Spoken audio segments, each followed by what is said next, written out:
Сәлем достар, сіздермен бірге мен әдеттегідей қыздар қал деген бүгін деген енді шығаратын боламын Майнкрафтқа әдеттер деген.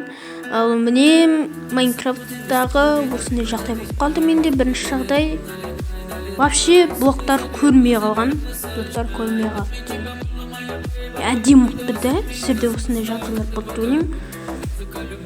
Ал енді келесі от жоқ, жарық бар. Наоборот келген ғой. Наоборот, алдындағы видеодан наоборот келген бірінші бөлімнен. Ал міне енді осылай тұрады да, сосын мен ойландым да блок қояйын деп едім, блок қойдым. Осындай болып кетті. Да, әдемі кеткенді. Ошаққа сондай салып жатыр. И міне алдындағы есік деген қабырғасынан айырылып еді. Енді мынау есіктің жартысы жоқ қойшы. Жартысын кім жеп қойған. Енді мен мына төбеге үй салып едім. Енді төбеге үй салдым. Осы картинкалар ғана тұр. Ал мына жерге үй салып едім. Ал мына жердегі картинкалар тұр. Сосын шығып қайттан кірдім. Қайттан орнына қалпына келді. Мынау енді үнемі өсіп жүрсем дедім. Шығып қайттан кірсем де осылай болып тұр. Не екенін білмеймін. Ё-май.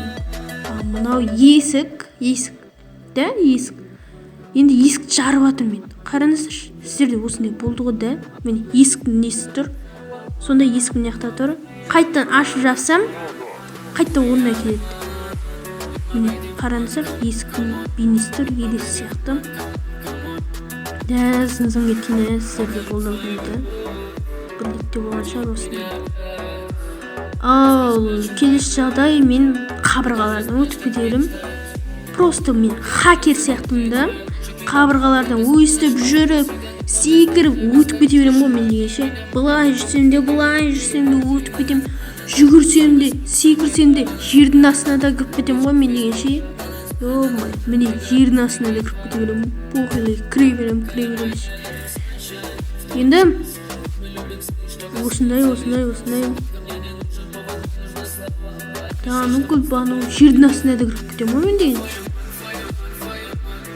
Енді тағы. Міне достар, тағы жер астына кіріп кетем. Сіздермен бірге болған мен қыздар, сау болыңыздар.